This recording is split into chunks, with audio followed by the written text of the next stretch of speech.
About 2 months ago, I saw the video game Night Trap for the first time. It is a sick, disgusting video game, in my judgment. It's an effort to trap and kill women. Video game companies have been suing everyone since the beginning of, well, video games. Even cheese-blooded Nolan Bushnell, the co-founder of Atari, was accused of copying Magnavox's version of electronic ping pong when his company Atari made Pong. Crazier still, Magnavox sort of won, when Bushnell agreed out of court to give Magnavox the rights to Atari products for the next year. Sadly, for Ralph Baer, the inventor of the Magnavox Odyssey, Atari decided to hold back all of its products for another 12 months. Ooh. Yep, video game lawsuits have been around literally since the beginning. But between all the fake Pac-Man clones out there, nobody's more guilty of this tomfoolery than the Big N. Leave luck to heaven? Yeah, that and about 1,000 of the most overpriced lawyers money can buy. Nintendo love to bloody sue people. Like the time they sued Blockbuster for renting out their games, or the time they sued the game Genie for modifying their games, or the time they sued James Burt for illegally uploading their games. Well, okay, that last one was fair enough, even if they did randomly decide to give him a free statue of Ganon after they won the case, presumably just to rub it in. However, today we're not looking at the crazy amounts of companies that Nintendo have sued, but instead we're going to be looking at the companies that have sued Nintendo. So pick up your gavel and don your best short wig, for I am Daniel Ibbertson, and this is 4 times Nintendo got sued and won.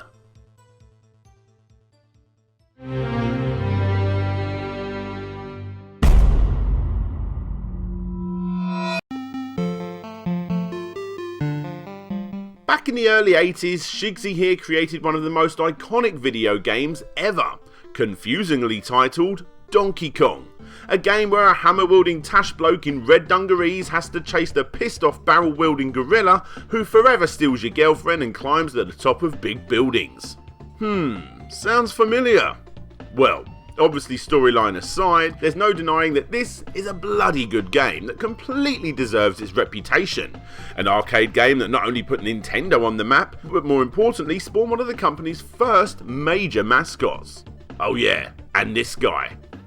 Not bad for a game that is basically just a sprite swap of a chain-smoking sailor man with a stroke now, is it? The thing is, when Nintendo quickly changed Brutus to Donkey Kong, the game sort of ended up becoming an unofficial King Kong ripoff with a stupid name. Strangely enough though, Universal didn't even notice the similarities.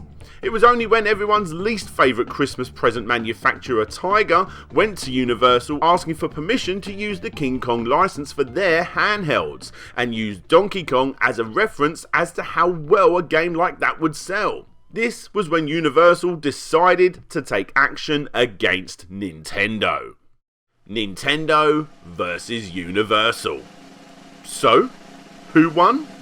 Surprisingly, it was Nintendo. You see, Universal saw how popular these plastic boxes were becoming and wanted a piece of the video game pie for themselves. And what better way to do it than to go after the game that obviously took inspiration for one of Universal's biggest properties, which just so happened to also be the current big game on the market too. There was just one problem. Universal also didn't own the rights to King Kong. It was in the public domain. Nintendo didn't infringe any of Universal's rights because Universal didn't own the bloody rights. Not only did Universal lose the case, but they also had to pay damages too, by paying Nintendo a hefty $1.8 million, which they no doubt made back with the release of that Jack Black movie, right? Right?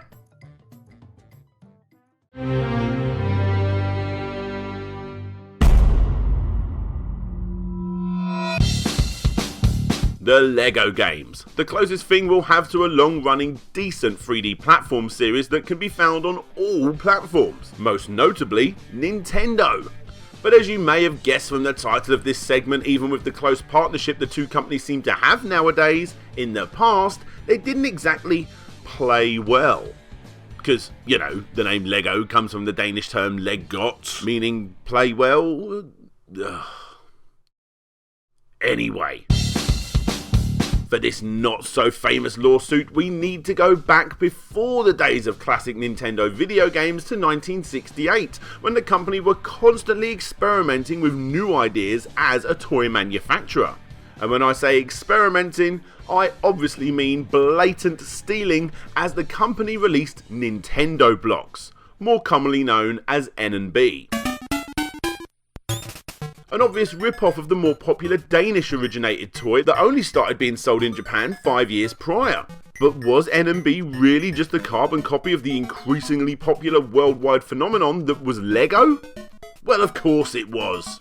However, Nintendo did attempt to get around the idea of this being a straight copycat idea, even though the two fitted together perfectly, might I add, by not only slightly changing the underneath of the blocks, but also changing the word Lego to N&B found on the top.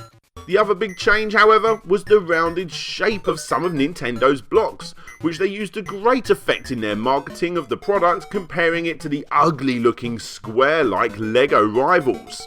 As you may have guessed, Lego wasn't going to be taking this, so with the wrath of someone that's just stepped on some Lego, they quickly slapped Nintendo with a lawsuit.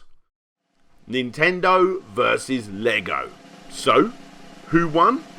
Surprisingly, once again, it was Nintendo.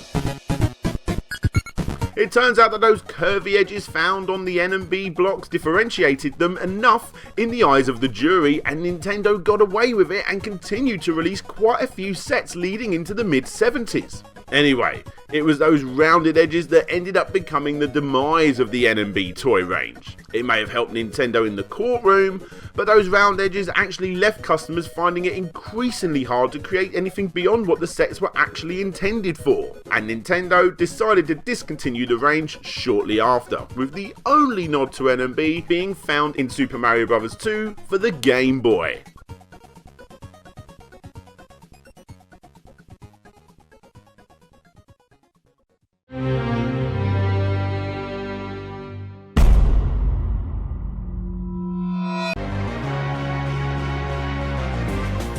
Back in the day, before every American that owned even the slightest patch of land tried to sue Nintendo and Niantic because Pokemon Go fans are trespassing on their property, in the early 90s, one of the earliest cases of a single family taking on Nintendo was the Michigan family, who were surprisingly also putting Toys R Us in the firing line, seeking $10,000 in damages due to the negative impacts the NES, primarily Super Mario Bros., had on their daughter Natalie. What impact, I hear you ask? Well, according to the family, when they purchased the NES and Zapper Gun attachment in August of 1988, she played the system so much that she started to feel numbness and tingling in her fingers, which eventually resulted in carpal tunnel syndrome, an often debilitating wrist disorder commonly found among computer users.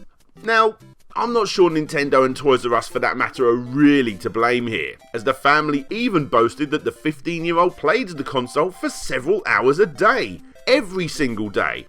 The issue they had was that Nintendo failed to warn consumers of the game's alleged side effects, and according to the family's lawyer, several similar lawsuits had popped up from other gamers too.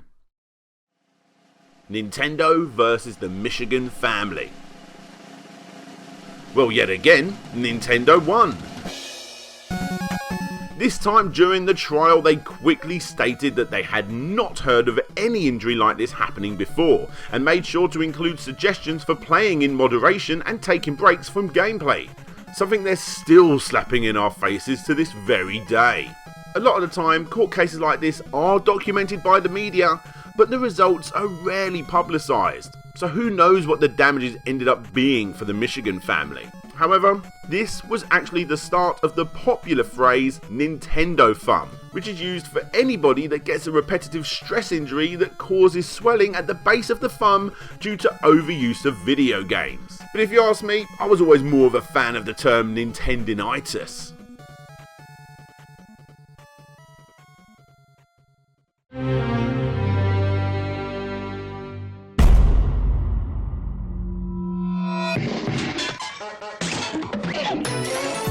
the Wavebird controller and the Xbox controller. Easily the most comfortable and well designed controllers ever made. In fact, you're likely to see them at the top of pretty much every top 10 controller video on the tubes. So much so that it's getting a bit boring now, guys. Anyhow, both the game controller and Microsoft's Xbox controller were all put in the firing line when Texas-based company Anescape Limited attempted to sue the two computer giants, stating that the controllers directly mimicked their patent that they filed several years earlier. According to Anescape, the two offending parties violated their patent 622525 with its image control with sheet connected centers, 6344791 with its variable sensor with tactical feedback, 6347997 with its analog control housing with electronic displays, and finally 6906700 with its 3D controller with vibration. That last one may sound familiar, as only a few years prior Sony ended up having to pay almost $91 million to Immersion Corp for infringing the copyright of these two patents, thanks to their popular DualShock controllers. It was no doubt because of this Sony case, as well as the crazy amounts of other patents filed against the two companies, that led Microsoft down the route of settling out of court for an undisclosed sum, which finally leaves Nintendo. Nintendo versus Anescape. And who won this time? Sadly for Nintendo, they lost. And not only was they charged with a $21 million fine in damages, but a ban was put in place on all Wavebirds, normal GameCube controllers, as well as Wiimotes and nunchucks too. So, Nintendo, not really knowing when to stop, decided to appeal against Anescape to the federal court. And luckily, Nintendo switched it around. They won! Now that may all sound honky-dory, but like I said earlier, Microsoft did actually pay out, and although Anescape didn't win the Nintendo trial, they still no doubt got hundreds of thousands, possibly millions of dollars by doing this. Which is why the Texan scumbags are still filing every imaginable patent they can muster up to this very day, recently resulting in a similar case against Apple. Either way, Nintendo vs Anescape was yet another victory for Nintendo, albeit an annoying one, proving that the plumber's base of operations are not to be messed with. Sorry Mad Cats, you almost had complete domination of Nintendo's controller market, but luckily for us, you're still just the controller you give your little sister.